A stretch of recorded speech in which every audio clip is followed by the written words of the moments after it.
And thank you all for joining us. Thank you all for joining us. I really appreciate your time. We have a great presentation today talking about the work of a couple of the NCJFCJ's implementation sites, specifically their work in improving trauma-informed court practices. So you all know the title. Thanks for joining. We're going to hear a good bit about the work that they've done in that respect. So I think for our time today, I'm going to give them each a little bit of time to introduce themselves, and then we'll get started with the presentation. So Judge Dixon, if you just want to take a moment and say hi and introduce yourself, that would be great. Hi, I'm Beth Dixon. I'm the Chief District Court Judge in Rowan County, North Carolina. I've been on the bench for coming up on 22 years and am a general jurisdiction judge, but spend a lot of time in our juvenile courts. Thank you, Judge Dixon. Okay, and then we have Kelly Goodrich and Marcia Landers from Allegheny County. If you want to say hi and introduce yourself, that would be great. Hi, I'm Kelly Goodrich. I'm from Allegheny County, Pittsburgh, Pennsylvania. I'm an assistant administrator. I've been in this job for about 4 years, and my background was representing children involved with this children, youth, and family system in Allegheny County for about 8.5 before transitioning to this role.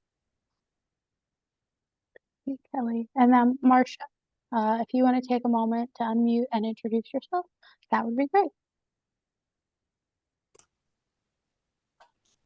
Hi, everyone. I'm Marcia Landers. I am also an assistant administrator in Allegheny County Juvenile Court. My background is a child advocate and a conflict public defender for kids in delinquency action. Kelly and I share responsibilities in trying to assist our court in being as trauma-informed as possible. Thank you, Marcia. And last but certainly not least, Judge Villalone. Hi, everyone. My name is Carlos Villalon. I'm from Edinburgh, Texas, which is located in the very southern tip of Texas on the border. And I'm the associate judge for the Child Protection Court of the Rio Grande Valley West, which is a very, very long name. And I apologize for the dogs. They're just going to start barking now. But that's 2 counties down in deep South Texas. I've been doing this now for about 11 years. And I hear CPS cases exclusively. Thank you, Judge Villalone. I'm also joined by a couple of my other colleagues here. I'm going to give them a moment to introduce themselves. And if you need anything throughout the webinar, you can contact Lindsay Newton or me or my other colleague, Cassandra, if you want to come off and say hi. Yes. Hi, everybody. My name is Cassandra Johnson. I am a senior program manager with the National Council of Juvenile and Family Court Judges. So I'm just here to support as well, and we'll be monitoring your questions in the chat. And so happy to have you all join us today. Thank you. Thank you, Cassandra. And Eric, you're with us for a little bit of time today before you have to go to a live event in person. But if you want to say hi. Thank you. My name is Eric Chavez. I'm a site manager here with the council. Very excited to be here, and thank you all for attending. Great. Thank you. I also realized I didn't introduce myself. So hi, everyone. I am Mariah Taylor. I am a research associate with the National Council of Juvenile and Family Court Judges, our research division, the National Center for Juvenile Justice. I spent about 3 years as a site manager working with our implementation site. So it's going to be a good time today. Okay. Thank you all again for joining. I'm going to get us started and talk a little bit about why we wanted to have this webinar. The training we're hoping will provide all of you with resources and strategies to ensure that individuals who come to your courts, the children and families, are receiving appropriate trauma-informed care, recognizing that children and families who do come to your court have their own experiences and oftentimes their own lives and situations. They experience trauma, but also just the act of removal is a traumatic experience, as I'm sure all of you are aware. So it's the court's responsibility to do their best to improve trauma-informed care. And we get to hear from some sites who have done that in different ways. So I'm excited for you all to hear about the great work that Judge Dixon, Judge Villalone, and Kelly and Marcia, and all of their teams, not just them. It's a teamwork, and I'm sure they'll say that. Hear about all of the work that they have done. So we have this disclaimer that we have to say for all of our presentations, so I'll just get that out of the way. The development of this presentation was supported by the Office of Juvenile Justice and Delinquency Prevention, and the views of the presenters don't necessarily represent those of OJJDP. All right, now that that's done, we already introduced you to the presenters. I let them go a little early, but here's their information on the slide if you want to take a minute and look at that. And then we'll get into our learning objectives. So by the end of this presentation, we hope that you will all have a better understanding of the role of the court in providing trauma-informed care for children and families, as well as be prepared to identify strategies to improve and ensure appropriate trauma-informed responses to individuals served by your courts in your jurisdictions, and also identify strategies for overcoming barriers to implementing trauma-informed practices. To help us achieve these objectives, we're going to hear from the 3 or 4 presenters, but 3 jurisdictions that we already introduced: Rowan County, North Carolina with Judge Dixon, Allegheny County, PA with Kelly and Marcia, and then Hidalgo County, Texas with Judge Villalone. Okay. Before we jump in to the judges sharing, which is why we're all here, so I'll try to make this quick. I do want to go over how we're going to be discussing trauma, how the NCJFCJ's approach works. We take the Substance Abuse and Mental Health Services Administration's concept of trauma and their guidance for developing a trauma-informed approach with 6 key factors of trauma. Or of having a trauma-responsive court. And those key components are physical safety, ensuring children and families feel safe while they are in the courtroom. Physically, they're comfortable and don't feel physically threatened. Also emotional safety. So if there are things that could trigger them, or there are things that can comfort them more so, like artwork or soothing sounds, soothing lighting, those types of things. The 3rd component is transparency and trustworthiness. The 4th is collaboration, both with families and other stakeholders to inform or to improve care.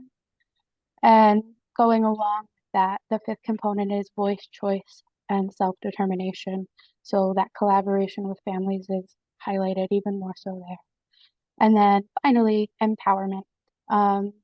So all of those things are how we're going to be thinking about trauma, and the work that the presenters have done meet those components in different ways. So it's going to be an interesting time. Without much further ado, though, I just want to say that we know all of you have probably been doing a lot of work in improving trauma-informed care in your jurisdictions. So we're all learning together as we go, trying to improve things for children and families. All of you, all of us, presenters on NCJFCJ, we're all working to figure out what works best. So we hope the examples that are shared today can help you all improve the work in your jurisdictions. And now I think, without further ado, actually, I'm going to hand it over to Judge Dixon to talk about the work they've done in Rowan County. Thank you, Mariah. Here in Rowan County, we started with the implementation site practices with National Council. And when they came down and did our site visit, one of the most glaring things that they said was that our courtroom really wasn't very child and family friendly. Steve? And that we needed to add some color and make it a little more family friendly. So that was one of the things that we did to work on our actual physical grounds here and what the children and families come into. And so this is a plaque that we have put up in the back of the courtroom we had a mural commissioned, and we're going to show you photos of that here in just a moment. And that we wanted the families to realize that we did this for them and to celebrate with them as they grow. And that has been a kind of a major theme of a lot of the changes that we have made, which is to encourage families, celebrate with families, and recognize their change and resiliency. So I'm going to say, you've got the slides, Mariah? Yeah. So this is our child and family courtroom, and it is not a very large courtroom, but this is the view from the witness stand. And then you can see the mural there. We have our guardian ad litem table in the middle, parents tables over to the left, and then to the right is our Department of Social Services table. And the entire mural that wraps around about half the courtroom was done by a local spray paint artist who is quite famous locally, and also has done a lot of street art. And the kids really think it's cool that he has come in and painted inside the courtroom. His trade name is Abstract Dissent. And if you're interested, hop on any social media platform and look at Abstract Dissent, and his work is amazing. And we're very fortunate that he did that for us in court. And all of the images are about strength and hope and growth and resiliency. It's, as you can see in the bright colors, he did a lot of research for us to ensure that there were no triggering type images in our mural.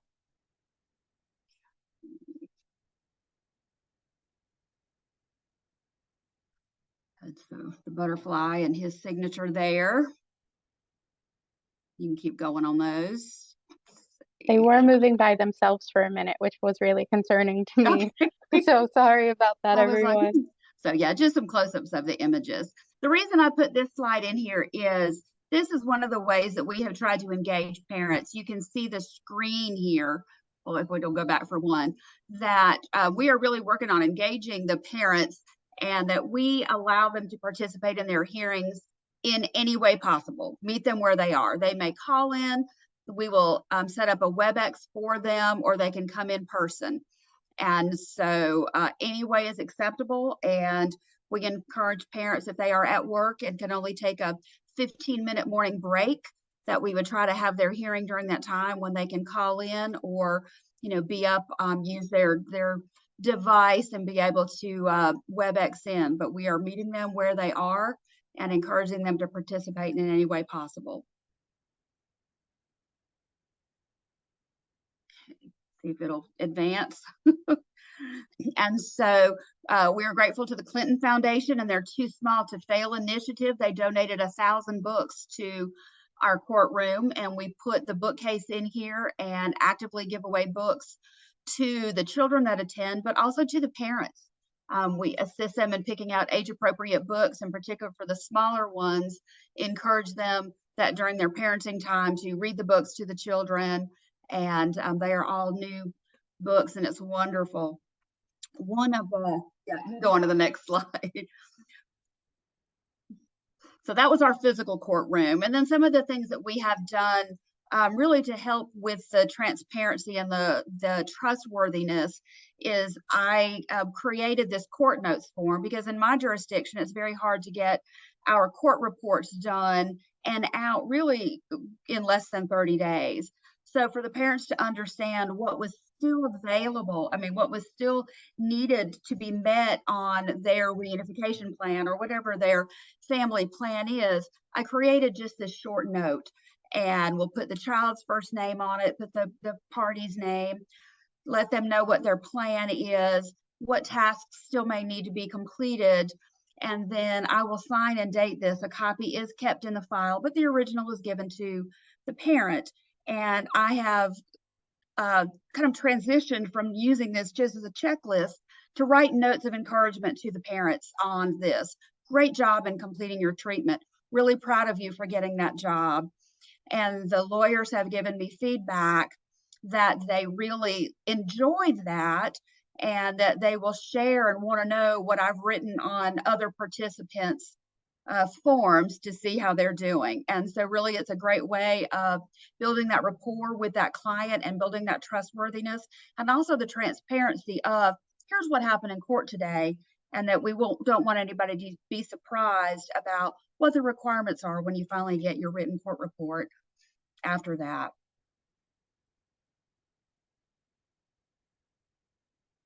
Will it advance? Yeah. And the second form that I've created this is for the judge. This is, I call it the placemat, because as a judge, I know that I've received lots and lots of bench cards over the years, and a lot of them are small and foldable that end up getting chucked in a drawer that you cannot use.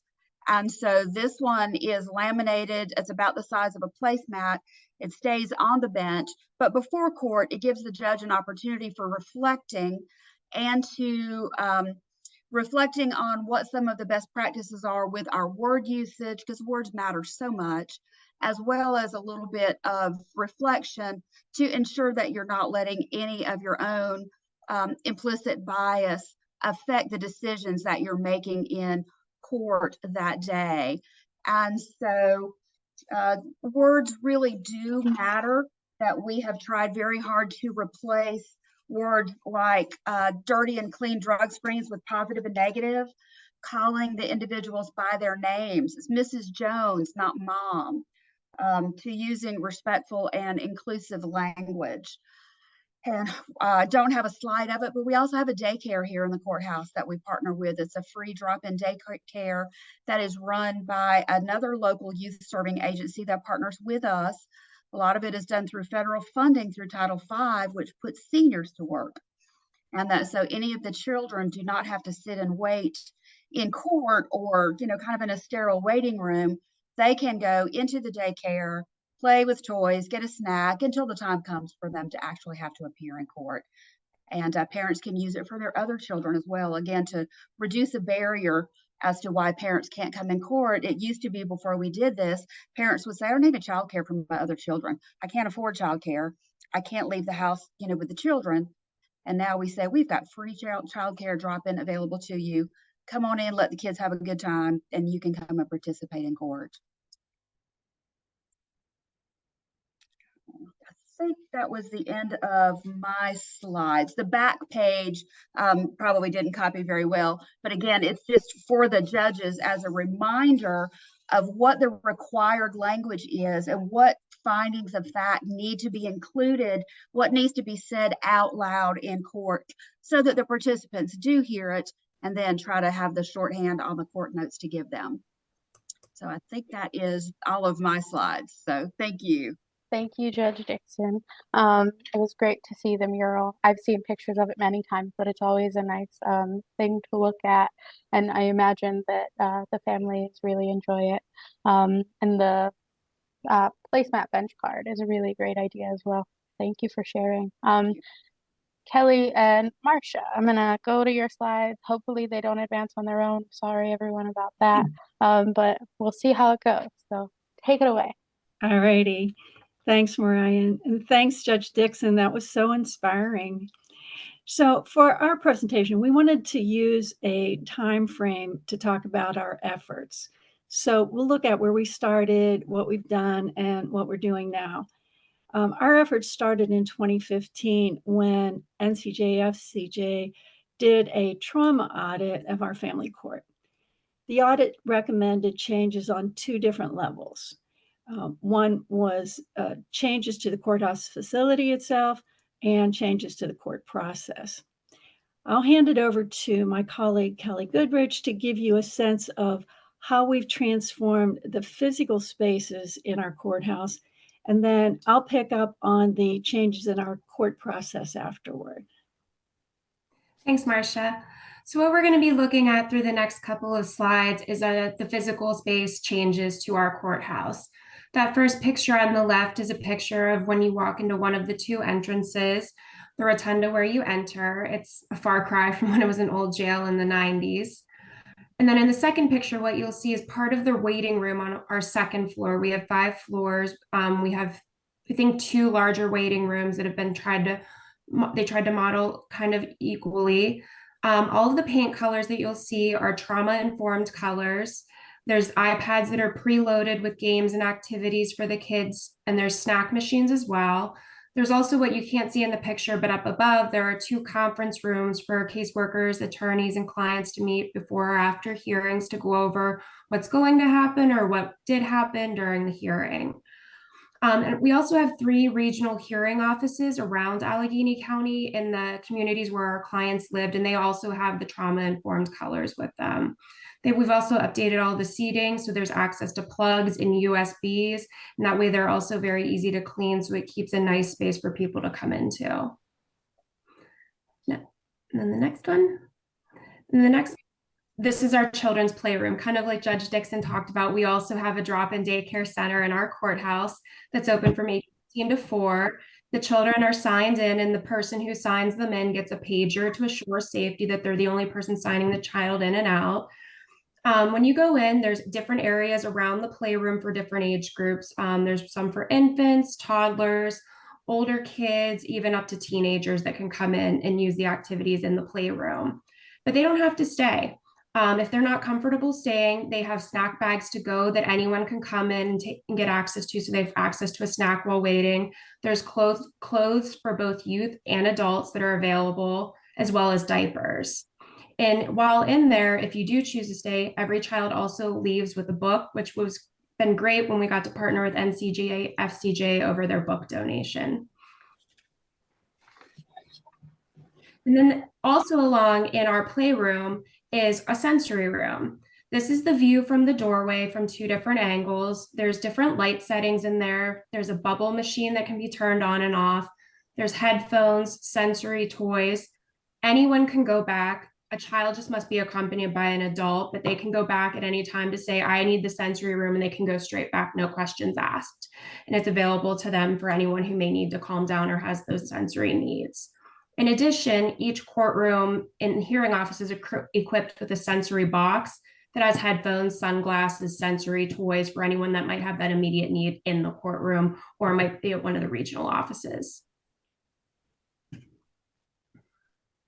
Then also, when you first enter our children's room on the first floor, we also have a wellness clinic. This is very new, just open. We're going to be celebrating the grand reopening of it actually coming this fall. We partnered with Children's Hospital of Pittsburgh, and it is staffed by a doctor or a nurse practitioner and a nurse. And what the wellness clinic can do is they can do entrance and exit physicals from foster care, rapid COVID testing, sick exams, family planning, follow-up appointments for medical, and vaccines. So they've been equipped with that, and we've been really lucky. Then one of the changes that we also made outside of the courthouse is the playgrounds. It's been named in honor of one of our longtime administrators that passed away, Pat Quinn. You can see that it has the turf grass. There's benches and picnic tables for families to sit outside. It's just another place for them to wait, children to burn off some energy, a nice place to visit. And the great thing about it is you can also hear the cases being paged outside, so there's no fear of missing your hearing. And then the last changes I wanted to point out, as I said at the beginning, we have 2 entrances in our courthouse, and there's really been a focus on language access and wayfinding in our courthouse. What you can see at the entrance of both of the to the courthouses are those I Speak cards. So anyone who comes in, does not speak English as a first language, is hard of hearing, can take one of those cards, go to the information desk. They can connect with Language Line or get them to where they need to go within the courthouse so they have access to all of the same services as others. The second part of it is the signage and wayfinding. In the very corner there, you'll see a big sign that says courthouse and waiting area drug screening this way.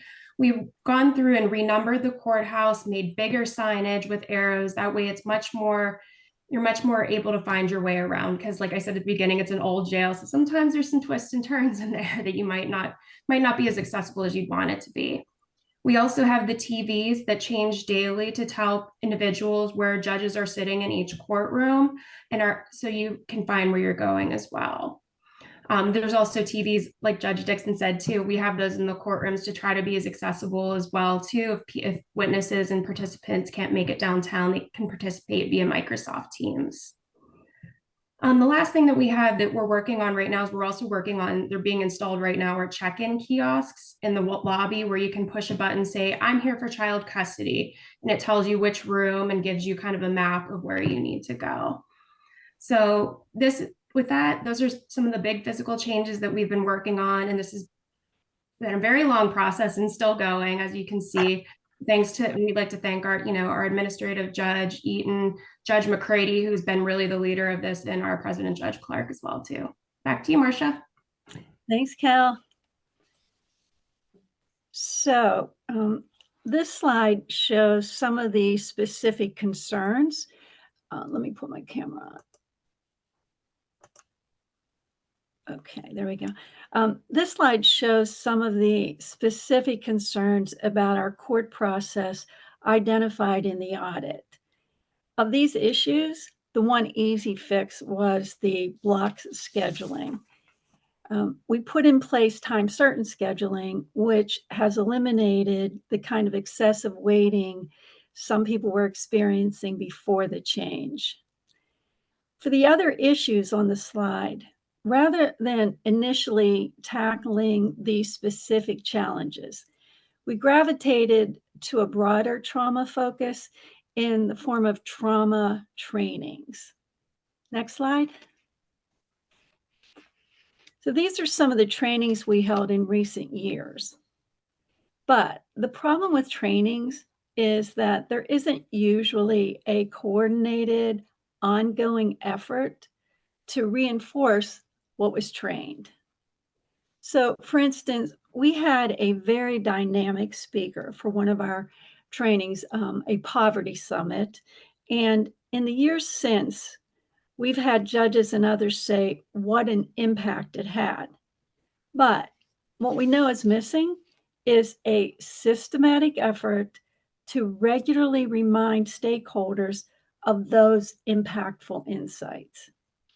We can say the same thing for the implicit bias training, which was actually a series of trainings for different stakeholder groups.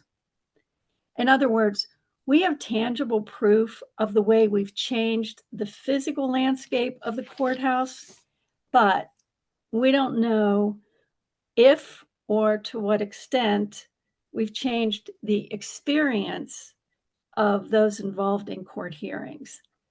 Which brings us to our next slide, what we're doing now. Because we're so aware of the limitations of relying on periodic trainings, and we're also aware of the importance of having a systematic approach to making our court one that's trauma sensitive and responsive, we're now looking at a way to use our local roundtable structure to support our efforts. Our roundtable meetings bring together system stakeholders to collaborate on ways to improve outcomes for children and family in the child welfare system. Through the roundtable, we're holding listening sessions with children and families and other stakeholders to hear what their courtroom experience has been like. We shared some of the early responses at our roundtable meeting last month and ended up having a spirited discussion, much of which was led by some of our dependency court judges. Our goal is to take the feedback we're getting and to create guidelines or tip sheets or practice aids of some sort that will help to incorporate trauma-informed practices into our court hearings. The intent is for our court hearings to be effective in not only addressing safety, permanency, and well-being, but to do that in a way that's compassionate and empathetic. There are a couple of additional elements on the next slide that round out our trauma-focused efforts. You can move on, Mariah. I think we skipped one. We need slide 29. Yeah, okay. one of the efforts that we're making now is the collaboration between the court and our child welfare agency. In our county, there's a strong reliance on individuals with lived experience in the court system. So we have youth support partners consisting of former court-involved youth. We have a parent support network consisting of former court-involved parents. And we have a father engagement specialist at each of our child welfare agency offices. Our judges will often ask for a referral to one or a number of these entities, knowing that the parties will be connected to support, which they can more easily relate to. And the final piece of our trauma-focused efforts is related to placement. Although placement's not the preferred option, when it's a choice seen as necessary by the judge, we think it can help to reduce the trauma of placement for the youth and the family if we get the best placement match for the youth.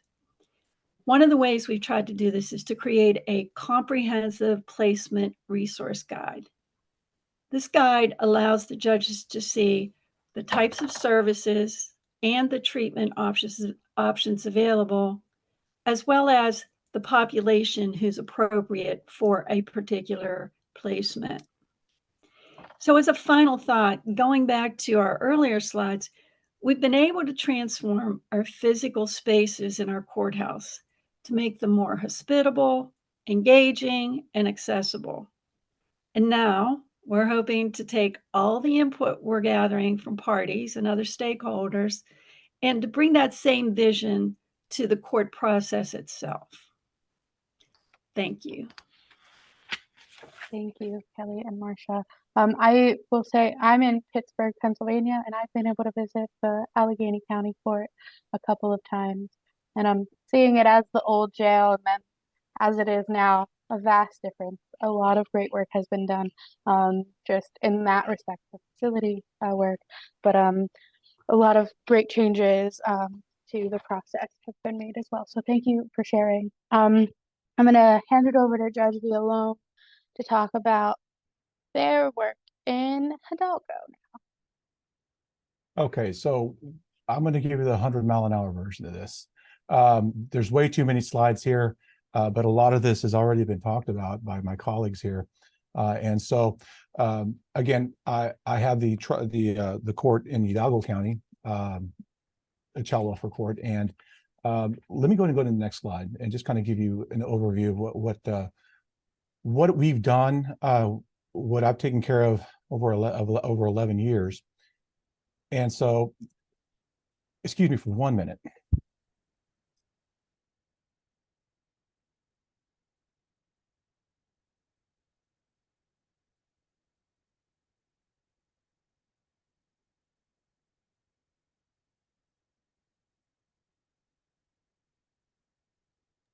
I am so sorry. I've got 2 dogs out there that are just going at it, and somebody's taking care of them now. So here we go, trauma informed. And so I'm taking care of them.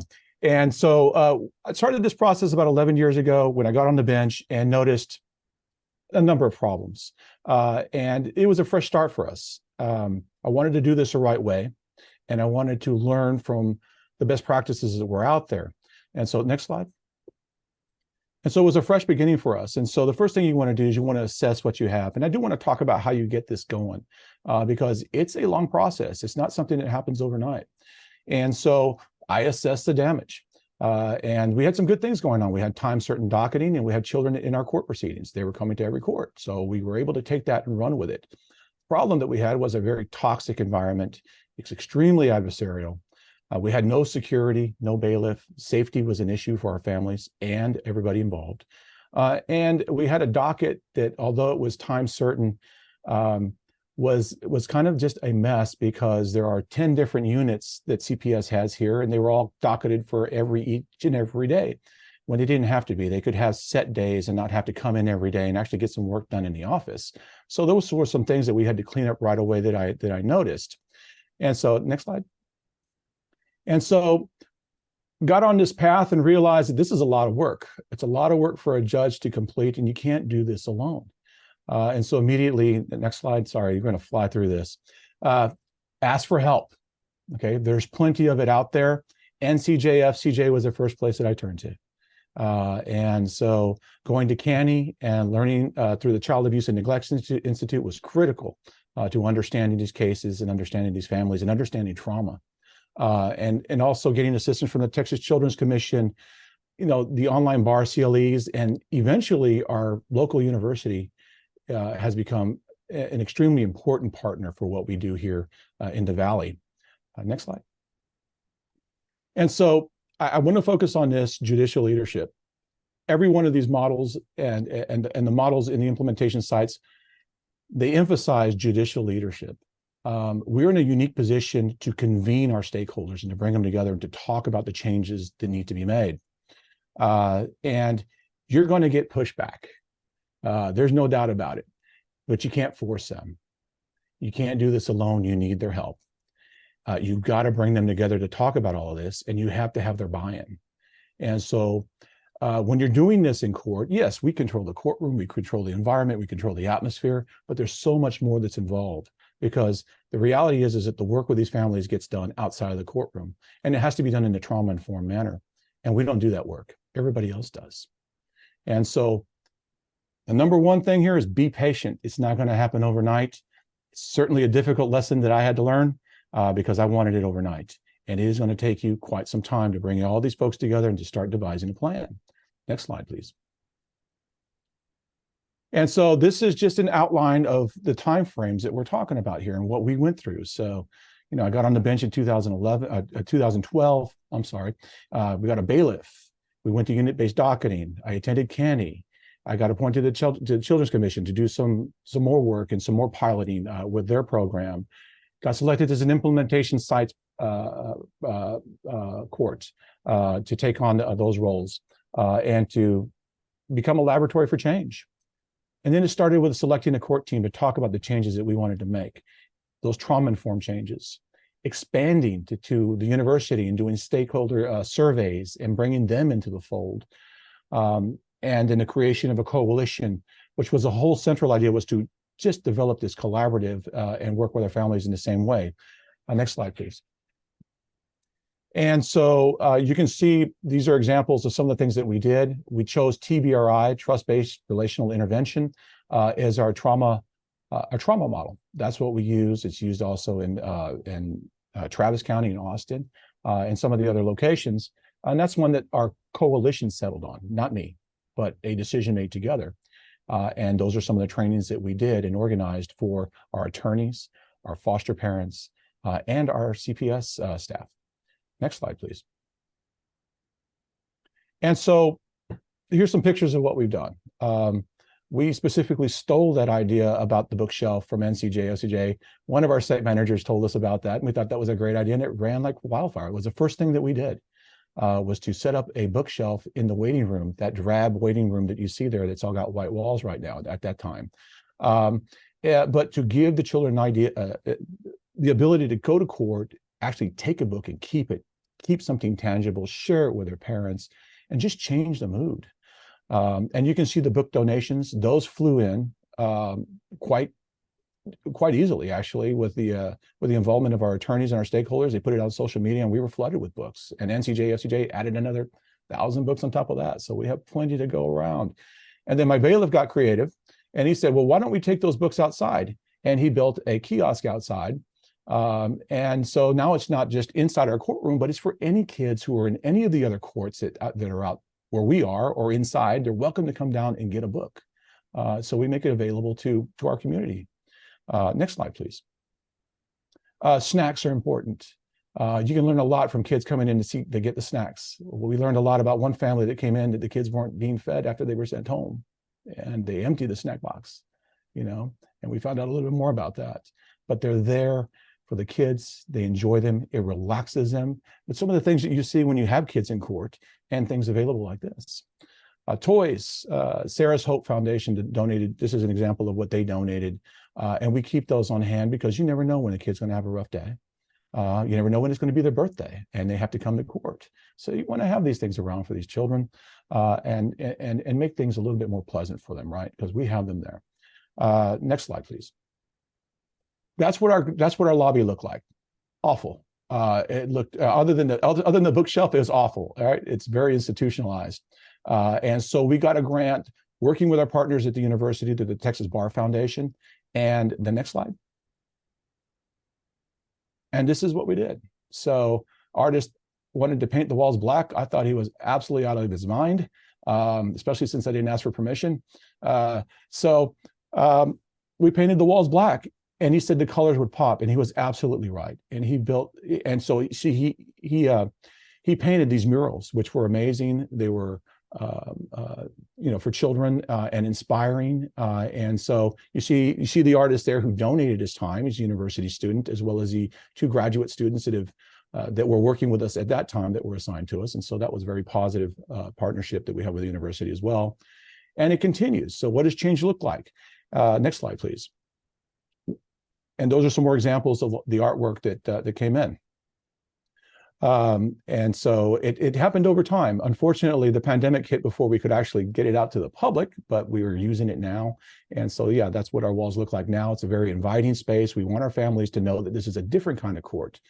Their experience may be something completely different with the rest of the judicial system, but we want them to know that this is a place where they are welcome, and that we're going to work with them. It's a place of healing. And so that's what we try to emphasize. And you can see that the children also took it into their own hands, literally, by putting their handprints on the wall. And the future is in our hands. So we want the families to know that they're empowered, and they are part of the process. Next slide, please. And through this thing, all really grew from just 5 court team members to all of this. And so it's just a matter of putting in the time and getting help, really, because this is something the judge can't do alone, but you can certainly spark it. And so the picture on the left, that is our bar section, child welfare bar section for the Hidalgo County Bar Association. Didn't exist before, came to life in 2018. We did 2019, and we did our coat drive. First thing we did around Christmas time. You can see the TBRI date, save the date. That's through our partnership with the university. Able to bring down the folks from TCU to teach us that model. We were able to organize an adoption day.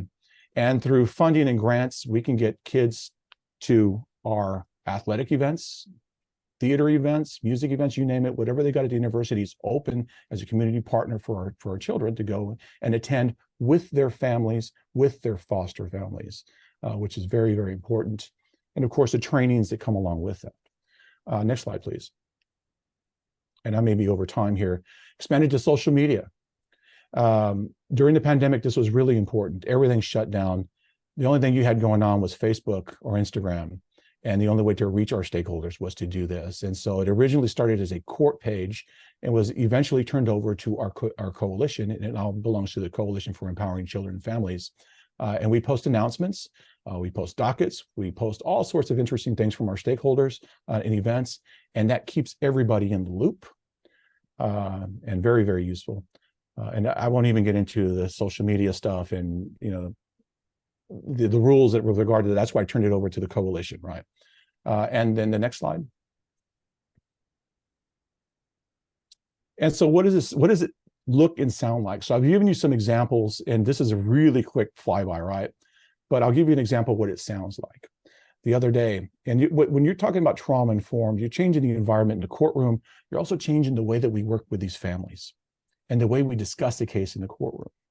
And you've made it when your bailiff gasps because somebody says something that wasn't trauma-informed.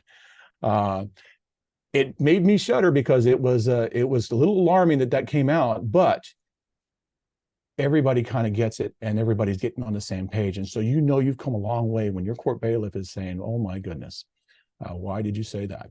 And so that's what it sounds like. And when everybody's talking on the same page, these families will feel more empowered. When they're on the same page, they'll be more empowered. And hopefully you're going to see some more positive results and certainly better experiences in the courtroom. And next slide. And there we are. Thank you very much. This is a very quick pass by, but my email is there and you're more than welcome to email me if you have any questions. Thank you, Judge Villalon. Anytime I get to hear about the work Hidalgo has done, it's great. there was so much in everyone's presentations on what you've done that I would like to just kind of mull over, but we don't have the time today. We only scheduled this for 60 minutes. So thank you all for keeping it short.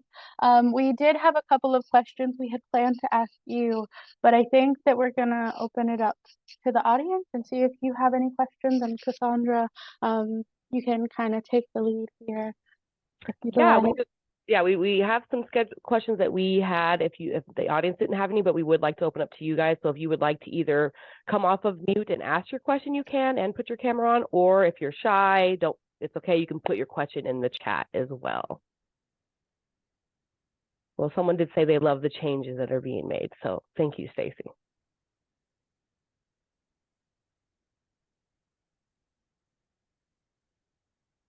And I'll just give you guys like probably one more minute. And if not, we can ask the questions. And if you have questions after they ask the question, if we have time, we can still allow you to ask your question then as well. Oh, here they are. I'm curious if partnering with the Coalition for Social Media helps with the trust of the court. Maybe Judge Villalone, I don't know if you want to address that one, maybe. That's a difficult question. You know, one of the things that I wanted to do is I wanted to make sure that this coalition belonged to the stakeholders, right? I didn't want to claim ownership over it as a judge. And so in that sense, I wanted to turn it over to the coalition of stakeholders and those who were involved, right? And so that social media page, really, I control that through the pandemic in order to get important announcements out there about things that we were doing on Zoom and the dockets and so forth, and to get the word out with regard to a number of trainings that we were doing. But the whole idea is that I wanted coalition ownership of that page, so that the university can continue to post important announcements and so forth. And it's still a link to the court, right? But it's theirs, not mine. And so I think I think in a way that establishes more trust in the system when it's something that belongs to the stakeholders. Thank you, Judge Villalone. We have a few more. So does anybody have any, have you guys, any of the courts had any feedback from families? Someone mentioned, has there been any feedback from families, like any positive feedback? Have you seen any changes? Maybe you can touch on that a little bit. Whoever would like to. Judge Dixon? Yeah, we have, particularly when the mural first went up, that just went up in February. And the families have had a real positive impact from that. We love getting that. They come in and kind of go, wow, this looks different, and are enjoying the colors in there, enjoying the books. And so far our changes have been positive. And like I said, just utilizing the court notes, we've gotten really good feedback from that. I tell the families, just take it, put it on your fridge or someplace just to remind you of the work that needs to be done. And they appreciate it. In a time or two, we've gotten busy and I've forgotten to hand it over, and I've been asked for it. And so I like that is sort of an expected part of that. But all of our little changes, have gotten some good feedback. The only negative feedback we got was actually from some of our local stakeholders, that when we first proposed the mural, they were like, well, we don't want our courtroom to look like a kindergarten. So I think that we certainly surprised them with what got done, and now they understand, and it helped actually have a little more buy-in from our stakeholders looking at other trauma-informed practices. Thank you, Judge Dixon. If nobody else wants to answer, we have a few more. Maybe this is a pretty generic one, but I know that it's something that you guys can each touch on. How did you get buy-in from your system partners? So I think we meet with our system partners regularly. We really listen to them, what their concerns, their questions are. We kind of try to make it as much of a dialogue as we can with our system partners, back and forth, so that when we're making these efforts and moving these directions, that they're moving with us and that they know these efforts are coming. And most of them are very much behind it with us as well too, and are looking for ways to say that they can help us as well too. So it's very much a dialogue back and forth. Yeah, for us here. I'm sorry. Go ahead, Judge. You go ahead. Go ahead. I was going to say, we are a rural county here, and I think one of the questions was about that. And so what I did to kind of bring everybody together is really point out our common mission in helping these children and families, and was able through our current data at the time to show really how we were failing. We were not meeting our federal benchmarks in times for adjudications, dispositions, reunifications. There was a lot of work that needed to be done, and we still have a ways to go. But being able to say, here are some recognized problems, but we all have a common mission. If we can improve this together, it helps all of our stakeholders, which are our foster parents, is our Department of Social Services, our health department.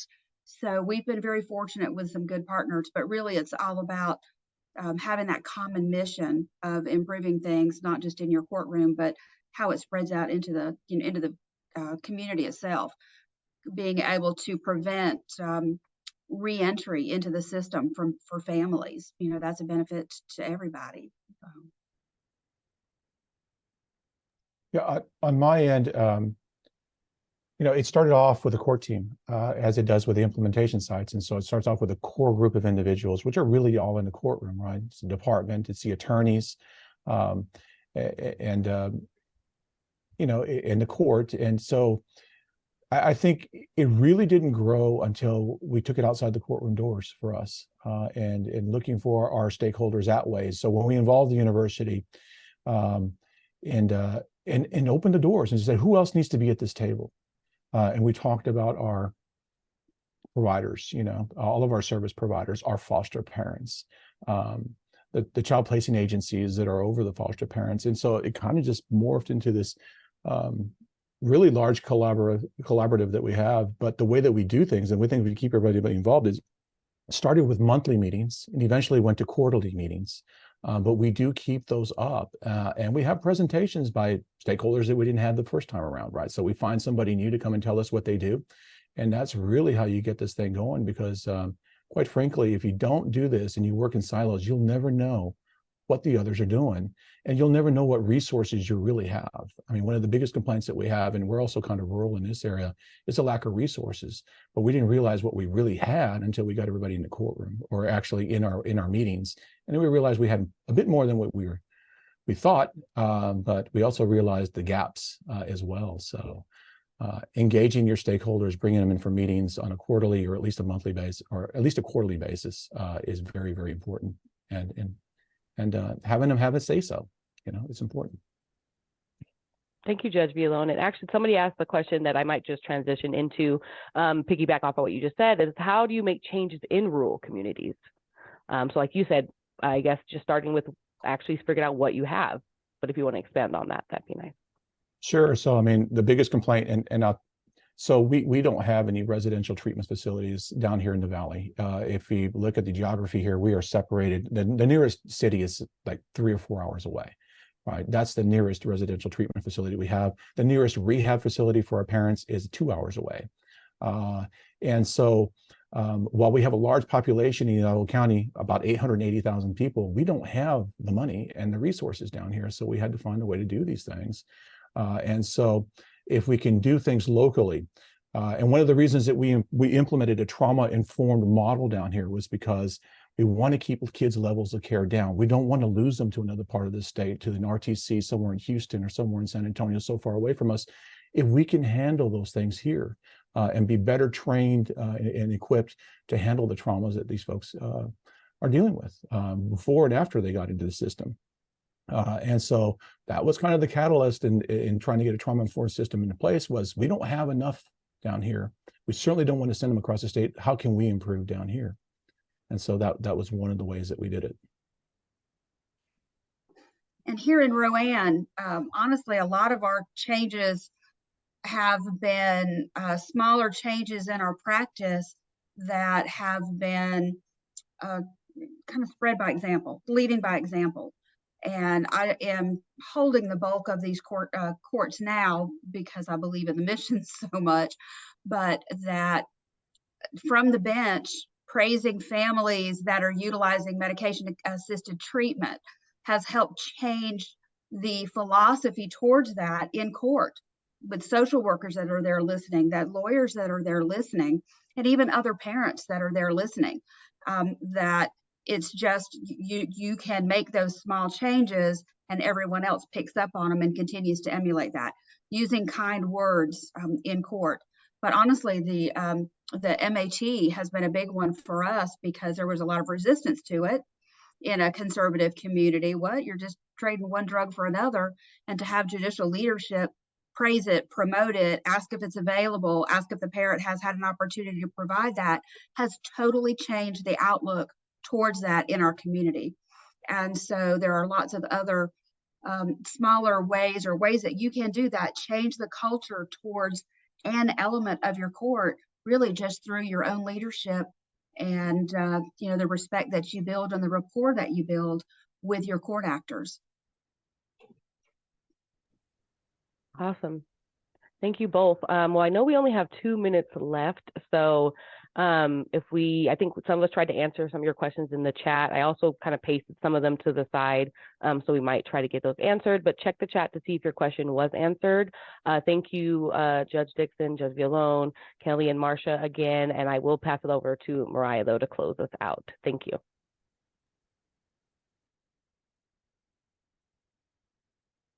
I was muted. I have 2 mute buttons. Sometimes I only click on one. Some of you have probably heard that before if you've been on a webinar with me.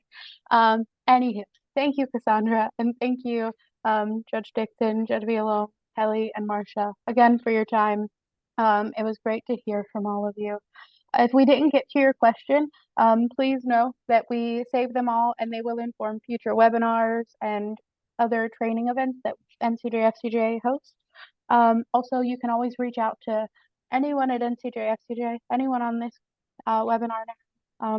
We can give you our contact information. You can reach out to Lindsay, who managed registration for this event, or you can just do the contact NCJFCJ, which is on our website. And if you have a question about anything, we can either answer it for you ourselves or connect you to one of our lovely judges here or in our network, and they can help answer some questions as well.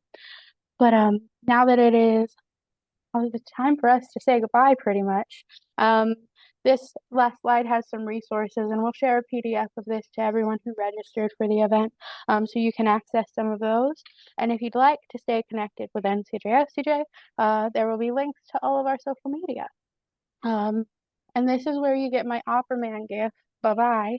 But before we actually say bye-bye, I just want to thank you all again so much for being here. It was great to hear from everyone, and hopefully you come to future webinars, you do the evaluation that will be sent out, and other than that, I think that's all I have for you. Thank you all so much again. Enjoy the rest of your day. Thank you.